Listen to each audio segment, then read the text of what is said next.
So guys good morning. আজ যাবো এই গাড়িটার এক্সপ্রেসও নিয়েছি, অলরেডি এক মাস হয়ে গেল আর অলমোস্ট 2000 কিলোমিটার কাছাকাছি চলে গেছে। ফার্স্ট সার্ভিসে নিয়ম হচ্ছে উইদিন 30 ডেজ, মানে 30 দিন কিংবা 1000 কিলোমিটার। তো দুটোই আমার কমপ্লিট হয়ে গেছে। তো আজ যাচ্ছি আমি এর ফার্স্ট সার্ভিস করাতে। ফার্স্ট সার্ভিসে কত কস্ট আসে, কী কত কস্ট আসে আর কত টাকা নেয় অ্যাকচুয়ালি, সেগুলো সবই দেখাবো ভিডিও থেকে। কী চেঞ্জ হয় আমি যত জানি তোদের হচ্ছে ইঞ্জিন অয়েল চেঞ্জ হবে। তো টোটাল কস্ট কত ফার্স্ট সার্ভিসের ক্ষেত্রে আর কী কী চেঞ্জ হচ্ছে সব কিছু থাকে এই ভিডিওর মধ্যে। আমার কত পড়লো না পড়লো, গাড়ি কয়েক জায়গায় না দেখতে পাচ্ছি টেন্ট হয়েছে। এইটা মনে হচ্ছে লাস্ট দিনকে হয়েছে, এইটা এখানটা ছোটো মতো টিপ খেয়েছে, মানে দরজা খোলার সময় কোনোটা জায়গায় লেগেছে। এই জায়গাটা ক্যামেরা দেখা যাচ্ছে না বলতে পারছি না, এই পোর্শনটা। আর পিছনে কোথাও নেই, পিছনে একটা জায়গায় কোনো এই একটা জায়গায় সেদিনকে স্ক্র্যাচ হয়েছিল। আর এইটা তো একদম মানে সত্যিকার খুব বাজে লাগছে। এইটা যেটা অটোটা মারলো আর কি প্রয়াগরাজে, এটাকে ভালোভাবে স্ক্র্যাচ রিমুভ করে দেন কালার মারতে হবে। চলো আজ যাই, ভিডিওতে থাকো। আর ফার্স্ট সার্ভিসের কী কী জিনিস চেঞ্জ হচ্ছে, ফার্স্ট সার্ভিস হবে তো ফার্স্ট সার্ভিসে কী কী জিনিস চেঞ্জ হয়, কী কী না হয় সেগুলো তারপর ভিডিও। তো welcome back to my YouTube channel. I am Jitesh and you watching my YouTube channel diamond address এগিয়ে। যারা নতুন আছে তারা সাবস্ক্রাইব করে নাও আর সঙ্গে থাকো। ডাইরেক্ট দেখা হচ্ছে ভেতরে ঢুকে মোটো ব্লগিং না, এটা হচ্ছে কার ব্লগিংয়ে দেখা হচ্ছে। তো গাড়িতে ক্যামেরা সেট করি, গাড়ি বের করি, তারপর দেখা হচ্ছে। চলো, এটা হয়ে গেলে এই আওয়াজটা হচ্ছে, পোলটা হয়ে গেলে খুব ভালো হবে। এখান থেকে টানা বেরিয়ে যাবে। এটা নতুন পোল হচ্ছে, এটা আগে লাল পোল ছিল, তো সেটা ভেঙে নতুন পোল করছে। কারণ আমাদের নতুন পোল যেটা আছে না, যেখান থেকে ডায়মন্ড হারবার থেকে যেখান থেকে ক্রস করা হয়, সেই পোলটার অবস্থা করা ভালো নয়। আর এত টোটো চলছে ভাই যে যাওয়ার কোনো জায়গা নাই। ডায়মন্ড থেকে আমতলা যেতে গেলে এত জায়গা জ্যাম হয় না, মানে এই ডায়মন্ড জ্যামটা তো আছে, তার সাথে সাথে সরিষাহাটের বিভৎস জ্যাম। আর সেটা শেষ না হতে আবার শ্রীরাগোলে জ্যাম, দোস্তিপুরের সামান্য অবশ্যই আছে, দোস্তিপুর ফতেপুরের মধ্যে, দেন শ্রীরাগোল, তারপর আমতলা বিগেস্ট জ্যাম। তো বেসিক্যালি এই জ্যামগুলোর জন্য না টাইমটা বেশি লাগে, নাহলে আমতলা হার্ডলি 40 মিনিট সময় লাগে। তো গাড়ি কিন্তু ভাই দুঃখর গাড়ি, আমার মনে হয় গাড়ির পাওয়ার একটু কম আছে। দেখো ছোটো গাড়ি পাওয়ার তো কম হবে, কিন্তু আমার মনটা একটু খারাপ লাগছে গাড়িটার জন্য, কারণ গাড়ির অনেক জায়গায় ডেন্ট হয়ে গেছে ইনফ্যাক্ট। তো সেই কারণে একটু মনটা কাজ করছে। ডেন্ট হয়ে গেছে মানে ওটা ডেন্ট আমার জন্য হয়নি, সব পাশতে বুঝতে ঠুকেছে ওই জন্য। আর মনে হয় পিছন থেকে দরজা সেনকে মানে দিদি দরজা খুলতে গেছে মনে হয়, তখনই লেগে মানে ডেন্টটা হয়েছে, মানে হতে পারে। ছোটো ব্যাপার, ছোটো একটু হালকা ফুলকা, ওটা কালকে ঘষে একটা ডেন্ট তুলে খুব একটা বেশি খরচা হবে না ইনফ্যাক্ট। আর এখন তো গাড়ি তো ইয়েতে আছে, ইন্স্যুরেন্স থেকে আছে, তো সেক্ষেত্রেও ঠিক আছে, অসুবিধা নেই। বাকি আমার জার্নি যেটা করে এলাম কুম্ভ থেকে সুপার, মানে জ্যামটা বাদ দিলে ওভারঅল খুব ভালো, খুবই ভালো। লংয়ে আমি চালিয়ে যেতে পারবো, এবার আমার কোনো সমস্যা নেই। টানা একদিনে 600 কিলোমিটার পর্যন্ত চালিয়েছি জ্যাম নিয়ে। জ্যাম না থাকলে ওটা আরও 800 চালানো যেতে পারে, কোনো ইস্যু নেই। গাড়ি ননস্টপ অলমোস্ট 24 ঘন্টা চলেছে, এমন অনেক সময় গেছে 24 আওয়ার্স কন্টিনিউ গাড়ি চলেছে, তারও বেশি কম না।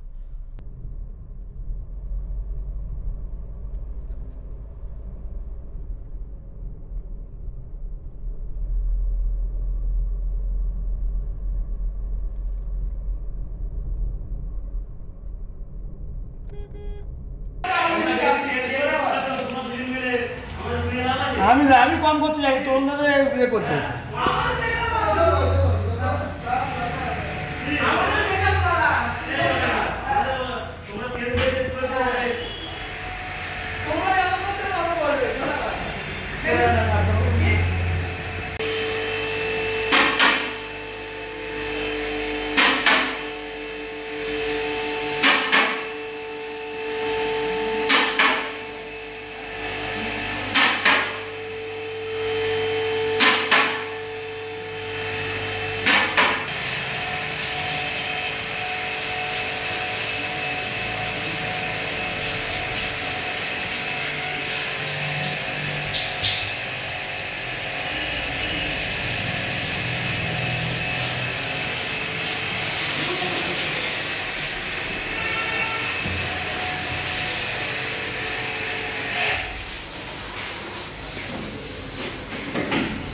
ব্রেক প্যাড ঠিক আছে তো? ব্রেক প্যাড ঠিক আছে তো?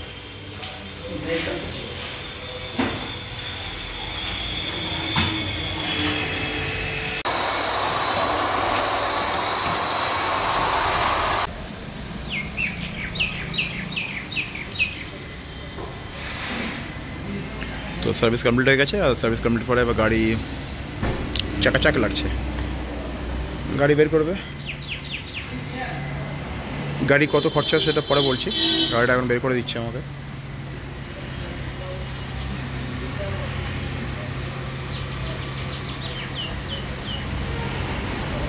তো টাইম হয়ে গেছে এখন 2:40, 2:30 আড়াইটা, আর সব এখান থেকে বেরোচ্ছি। কাজ খুব তাড়াতাড়ি করেছে এরা, ডিলে করেনি, আর খুব সুন্দর কাজ করেছে। গাড়ির ওভারঅল টাইম লাগলো ঘন্টা 2 মতো। ফার্স্ট সার্ভিসে কিছু চেঞ্জ হয় না, ইনফ্যাক্ট শুধুমাত্র ইঞ্জিনিয়ারও চেঞ্জ হয়নি। তো শুধুমাত্র ব্যাটারির জল স্টিল ওয়াটার দিল, আর আমি একটা আলাদাভাবে একটা ওয়াশার, উইন্ডস্ক্রিন ওয়াশার হয় না, ওই ফ্লুইড যেটা মারুতির আছে, ওটা কিনলাম 10 পিসের দাম নিল আমার কাছ থেকে 150 টাকা।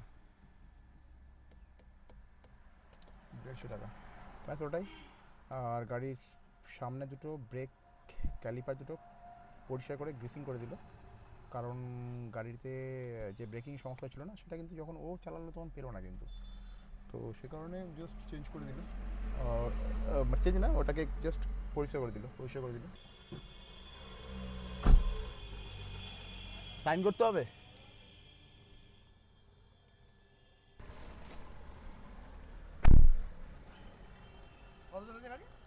গাড়ি চলেছে এখন তোমার 2092, 2092 এরপরে সার্ভিস হবে 6 মাস, নাহলে 5000 কিলোমিটার, তাই তো? যদি নেক্সট মাসে 5000 হয়ে যায় নিয়ে চলে আসবো। ফোন করবেন দরকার যদি অসুবিধা কিছু। হ্যাঁ, তোমার নাম্বার তো আছে, আমি তোমাকে ফোন করে নেবো যা আসে। তো ওভারঅল খরচা কত? খরচা আমার কিছুই হয়নি, শুধুমাত্র যে লিকুইডটা থাকে না, উইন্ডস্ক্রিন ফ্লুইড যেটা বলে, কি বলে, যেটা সামনে কাঁচটাকে পরিষ্কার করার জন্য যে লিকুইডটা থাকে, শুধু ওটাই পারচেস করতে হলো। ওটা পারচেস করলাম আর কি আমি, কারণ ওটা লাগে, ওটা খুব দরকারি জিনিস। ওটা মেবি 17 টাকা করে দাম আছে, তো 10 দাম দিলাম আমার কাছ থেকে 150 টাকা 10 দাম। বাকি আমি ভেবেছিলাম লাইটটা চেঞ্জ করব। লাইট এদের এলইডি লাইট আছে, বাট এলইডি লাইটের খুব একটা বেশি, মানে ওই 55 ওয়াটেই আছে এর। কি পড়ে গেল? ওই 55 ওয়াটই আছে। 55 ওয়াটের তো অলরেডি বাল্ব আছে, ইয়েলো বাল্ব আছে আমার কাছে। তো আমি চাইছিলাম 100 ওয়াট লাগাতে। 100 ওয়াট লাগাতে গেলে আমাকে রিলে চেঞ্জ করতে হবে, আর রিলে আমার কাছে আছে অলরেডি। তো ওটা আমি বাইরে থেকেই করে নেবো, কোনো কাটিং করতে হবে না, জাস্ট রিলে প্লাগ ইন করতে হবে, জাস্ট প্লাগ ইন করতে হবে। তো সেক্ষেত্রে কোনো সমস্যা নেই। বাকি আর কোনো খরচা হয়নি ফার্স্ট সার্ভিসে। সেকেন্ড সার্ভিস হবে সেকেন্ড সার্ভিস হবে আমার 5000 কিলোমিটার 6 মাস, যেটা আগে। যদি গাড়ি আবার যদি নেক্সট মাসে ঘুরতে যাই, তো 5000 তো আমার মনে হয় 1-2 ট্রিপ মারলেই হয়ে যাবে আমার। দার্জিলিং যাওয়ার প্ল্যান আছে, আই হোপ 1,500 কিলোমিটার তো ওখানেই হয়ে যাবে। তো সেকেন্ড সার্ভিসে কোনো পয়সা লাগবে না। থার্ড সার্ভিসে ইঞ্জিন অয়েল চেঞ্জ হবে।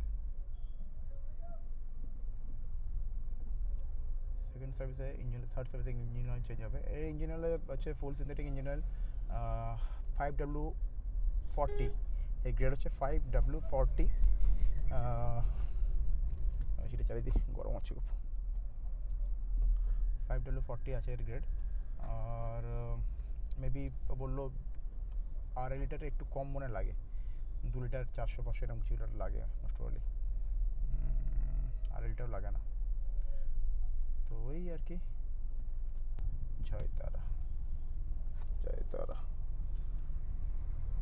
এবার গাড়ির মধ্যে একটা এয়ার পিউরিফায়ার লাগাতে হবে সেন্টের জন্য, আর এটা বাজারটা স্মেল থাকে না, সেই স্মেলটা যাতে না হয়, সেই কারণে। এসি ফিল্টার কিছু চেক করলো না, চেঞ্জও করলো না, বললো এখন আছে, চলে যাবে, অসুবিধা নেই, নেক্সট সার্ভিসে চেঞ্জ করা হবে। ঠিক আছে, অসুবিধা নেই যখন, তাহলে ঠিক আছে। বাকি আমি গাড়ি নিয়ে ফুল স্যাটিসফাই। 2 জায়গায় যে ডেন্ট পড়েছিল ওটা বললো পরে ইন্স্যুরেন্স ক্লেম করে নেবে, করে নিয়ে ওটা কাজ করিয়ে দেবে। তো ওটা পরে ইনফ্যাক্ট কটা মাস যাক দেন ইন্স্যুরেন্স ক্লেম করিয়ে নেবো।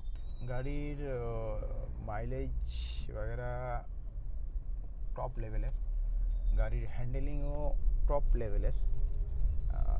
একটু বেশি ঘোরাতে হয় স্টিয়ারিং, যেটা আমি বুঝতে পারছি।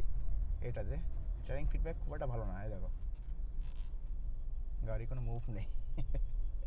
তো স্টিয়ারিং ফিডব্যাক একটু বেশি ঘোরালে, মুভ করলে তবে স্টিয়ারিং ঘোরে গাড়ি। তো এটাই আর কি, এছাড়া তেমন কিছু নেগেটিভ নেই। এটা ইউজ টু হয়ে যাবো। আমি রিড চালাতাম, এখন এটা চালাচ্ছি। আমার ওটাতে 3rd গিয়ারে উঠে যেত স্পিড, এটাতে স্পিড উঠতে একটু সময় লাগে, কারণ রিডস 1200 সিসির ইঞ্জিন, পর্যন্ত ওর টর্ক বিএইচপি দুটোই বেশি, অনেক বেশি। তো সেই তুলনায় তো এটা বাচ্চা গাড়ি, অল্টোর ভাই বলতে পারো বা দাদা বলতে পারো, বা একই সমগোত্রীয় কিছু একটা বলতে পারো। এখন আমার কাছে মেনলি ইস্যু, আমার মেন যেগুলো প্রায়োরিটি ছিল সেটা হচ্ছে, এক হচ্ছে গাড়ির mileage, first maintenance cost, second, third বলতে পারো, 3 নম্বরের মধ্যে বলতে পারো যে গাড়ি আমি একটু সিট হাইট উঁচু চাইছিলাম, গ্রাউন্ড ক্লিয়ারেন্স উঁচু চাইছিলাম। তো সেটা তো আছে। দেখি ফোন ঢুকছে, একটু আগেও যেত 10,000 কিলোমিটার হিসেবে হবে। তো এই হচ্ছে গাড়িটা 3rd সার্ভিসে একমাত্র অয়েল চেঞ্জ হবে, আর এসির ফিল্টার, অয়েল ফিল্টার যেটা চেঞ্জ হয় সেগুলো চেঞ্জ হবে। আর গাড়িতে তেমন কোনো সমস্যা তো এখন নেই। বাকি ব্রেকের যে ক্যারক্যারানি সাউন্ড ছিল সেটা তো পাচ্ছি না এখন, চালালে বুঝতে পারবো ব্রেকে কী সমস্যা হচ্ছে না হচ্ছে। গাড়ি ভেতরে সমস্তভাবে ভেতরটা ক্লিন করে দিয়েছে। গাড়ির যে পারফরমেন্স আমার তো ভাই ভালো লেগেছে, সত্যি ভালো লেগেছে।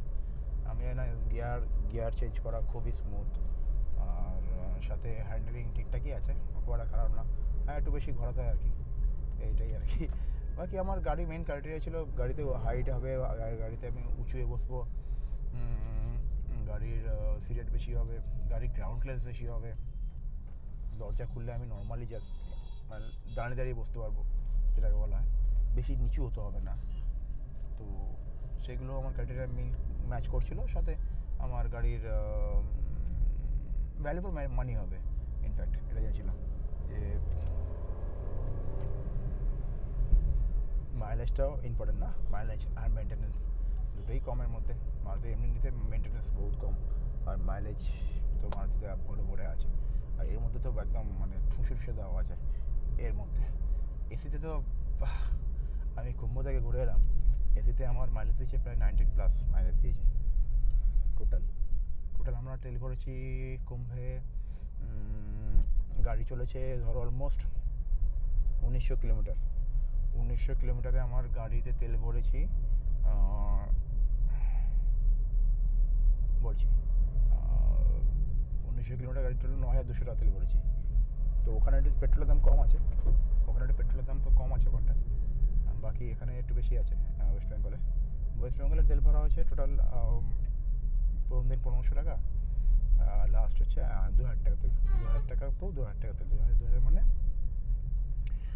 ধরো 20 লিটার একটু কম, 19 লিটারের মতো ধরো এখানে তেল। বাকি ওখানে তেল ভরেছি আমরা 24 লিটার করে, আর 23 লিটার করে তেল ভরা হয়েছে, মানে 2300 টাকা করে, 2300 সামথিং করে তেল ভরা হয়েছে। ওভারঅল 9,200 টাকা তেল গেছে, 1900 কিলোমিটার গেছে। আসার সময় মাত্র 6 জন এসছে, সবাই ভিডিওতে দেখতে হবে। ভিডিও আমি দেবো, আজকাল কোনো ভিডিও দিয়ে দেবো। ভিডিও এডিটিং হয়েও গেছিলো, কিন্তু ওই যে এডিটিং হওয়ার পরেও তো সেই কাল আমার বউ ভুল করে ল্যাপটপ থেকে সেটা সব রিড হয়ে গেছে, আবার বসে এডিটিং করতে হবে। এখনও খাওয়া দাওয়ার পেটে যায়নি, বহুত খিদে পাচ্ছে। 2:49 বাজে, বাড়ি যেতে 3টে, সাড়ে 3টে হয়ে যাবে। তো তারপরে খাবো, খেয়ে আবার রিককে আবার নিয়ে যেতে হবে খেলার মাঠে। Busy man. যাই হোক, আজকে ভিডিও এতটুকুই, শ্রীনগর ঢুকে গেছি। আই হোপ তোমাদের ভিডিও ভালো লেগেছে। যদি ভিডিও ভালো লেগে থাকে তাহলে জানো কী করতে হবে, লাইক করতে হবে বস। আর চ্যানেলে নতুন হলে সাবস্ক্রাইব করে নিও। এই চ্যানেলে তো মোটো ব্লগিং তো হয়ই, সাথে সাথে আমি এইবার এক্সপ্রেসও নিয়ে বিভিন্ন জায়গায় ঘুরবো। আচ্ছা, লো ফুল ইন্ডিকেটর করা দেওয়া শুরু হয়েছে সিগন্যাল। সামনে পাম্প থেকে তেলটা ভরে নেবো।